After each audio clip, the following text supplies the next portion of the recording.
সব দলেরই দেখা হলো, সব দলেরই দেখা হলো, কেমন করে চালায় দেশ। আগামীতে চাই যে দেখতে দাড়ি টুপির বাংলাদেশ, আগামীতে চাই যে দেখতে আল কোরআনের বাংলাদেশ।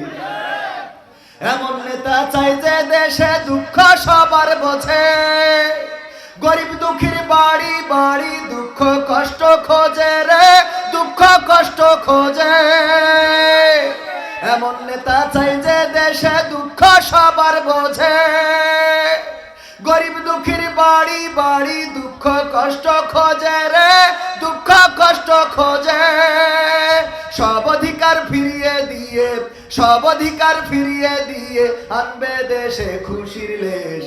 আগামীতে চাই যে দেখতে দাড়ি টুপির বাংলাদেশ, আগামীতে চাই যে দেখতে আল কোরআনের বাংলাদেশ, আগামীতে চাই যে দেখতে দাড়ি টুপির বাংলাদেশ, আগামীতে চাই যে দেখতে আল কোরআনের বাংলাদেশ।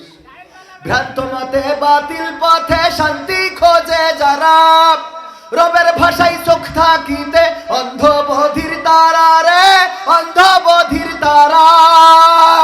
ভ্রান্ত মতে বাতিল পথে শান্তি খোঁজে যারা, রবের ভাষায় চোখ থাকিতে অন্ধ বধির তারা রে, অন্ধ বধির তারা।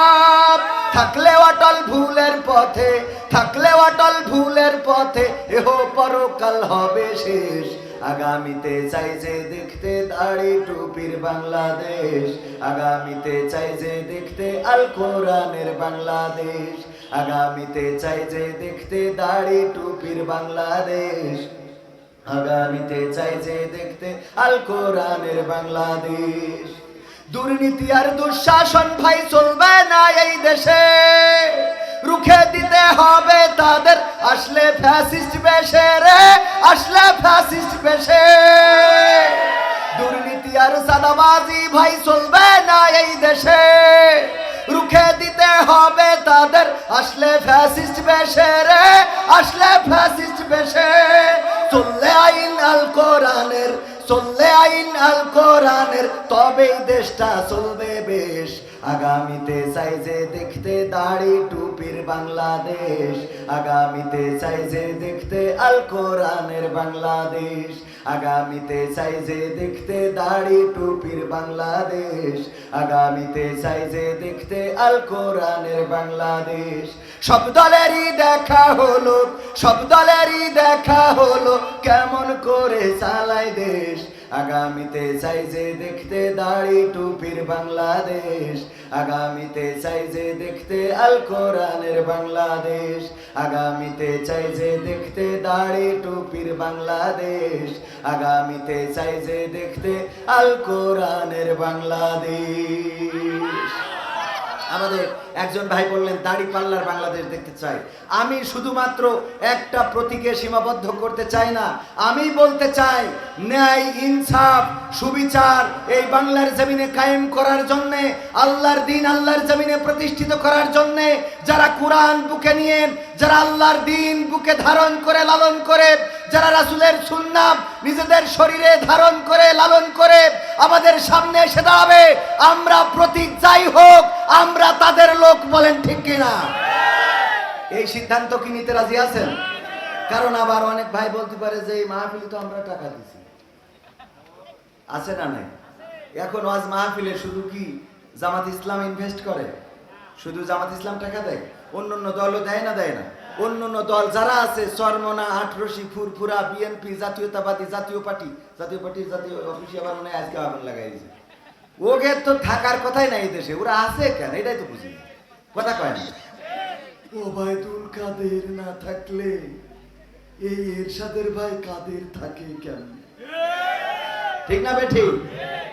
ওবায়দুল কাদেরের যদি জায়গা না হয়, জিএম কাদের এই দেশে থাকে কিভাবে, এটা প্রশাসনের কাছে জানতে চায়।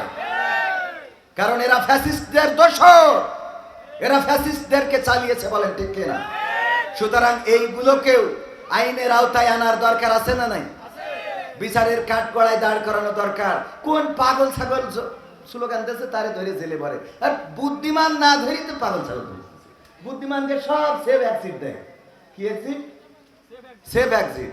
আর ওই পাগল ছাগল কিটা কথা কইছ ও ধরিনি। মাঝে মাঝে মনে হয় যে তুরা দেশে থাকে আমি চলি না। এগুলো ভালো লাগে না, এগুলো ভালো লাগার কথা বলেন। রাঘব বোয়ালগুলো বেরিয়ে গেল আর প্রতিবন্ধীদের ধরে নিয়ে ওই ইউটিউবার কোন আফ্রিদি মিরাজ আফ্রিদি টাফ্রিদি ধরে ওর চাচ্চু যে হারুন আর রশিদ না কি ওর নাম 3 ইঞ্চি কি হারুন 3 ইঞ্চি হারুন ডিবি হারুন, এই হারুন আঙ্কেল চলে যায় ওর ভাতিজার ধরে। এটা কি করতেছে আল্লাহ সেই ভালো জানে। আল্লাহ হেদায়েত নসিব করুন, বলেন আমিন। সম্মানিত ভাইয়েরা, আমরা একটি বাংলাদেশ চাই যেই বাংলাদেশে অন্যায় অনাচার পাপাচার কদাচার থাকবে না, যেই বাংলাদেশে এমন নেতা হবে ওমর রাদিয়াল্লাহু তাআলা আনহু যেমন রাতের অন্ধকারে ঘুরে ঘুরে দেখতেন কে খেয়ে আছে কে না খেয়ে আছে, কার বাড়ির চুলায় আগুন জ্বলছে না, কার সন্তানেরা কান্নাকাটি করছে, কার গায়ে পোশাক নাই। জুম্মার খুতবায় দাঁড়িয়েছেন, একজন ব্যক্তি দাঁড়িয়ে বলল ওমর আপনার ব্যাপারে অভিযোগ আছে। বলল বলো। বলল আমরা কাপড় পেয়েছি রাষ্ট্রীয় মাল 1 টুকরা করে, আপনার গায়ের যে জুব্বা এটা 1 টুকরাই হয় নাই, নিঃসন্দেহে 2 টুকরা লেগেছে, কেমনে পাইলেন হেইটা বুঝান। ওমর রাদিয়াল্লাহু তাআলা আনহু চুপ করে দাঁড়িয়ে আছেন, পিন পতন নীরবতা।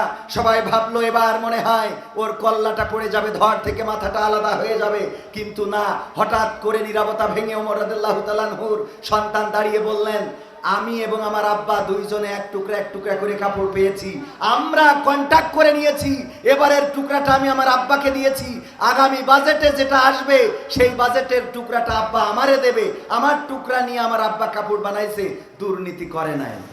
আল্লাহু আকবার বলবেন না? দুর্নীতি করে নাই।